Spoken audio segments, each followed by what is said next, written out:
What are you hearing from the powers that be? Anything? They just want me to go away right now. We've spoken to them, and they don't want to talk about it either. They have nothing to say. But they're not denying anything, and they're not refuting any of the facts. Let me talk about some of the major charges. And I just jotted down a few of the. I mean, you're saying, for example, virtually every team owner gambles on football teams. Well, I'm saying that no fewer than 26. That's NFL team owners have documented ties. Past and present NFL team owners have documented business ties to either the gambling community and or the organized crime syndicate.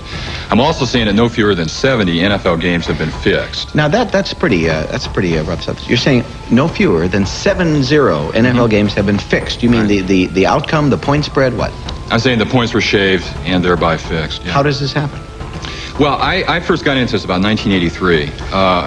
Vincent Persani, who is the head of the Michigan State Attorney General's Office Organized Crime Division, told me, if you're going to do a book about the NFL, Dan, you're going to have to get into this guy, Don Dawson, because he was fixing games. We knew it.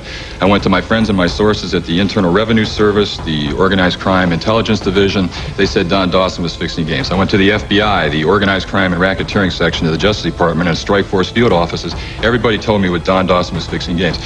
At that point, I had enough evidence to print that allegedly Don Dawson was fixing NFL games. He was a major bookmaker in the Midwest. I then went to Dawson, I tracked him down, I jumped through all kinds of hoops to interview him, and when I interviewed him on about the 7th or 8th interview, he admitted to me that he had personally participated in the fixing of no fewer than 32 NFL games. How does that happen? He liked to work with the quarterback. He would go to the quarterback would come to him and say, I need some bread. What's the line on the game this week?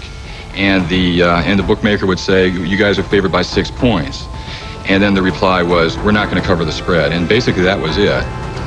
Now, do you name players? Oh, sure. I name players. And also in 1979, I go into the specifics of 8 fixed games that were allegedly fixed by 2 referees who were investigated by both the FBI and the IRS. And I list the 8 games on page 308 of the book. Yeah. Are drugs involved in this at all? Yeah, drugs are the real variable in all of this. I mean, when a drug dealer has a relationship with a player, there's an extortionate edge to that situation.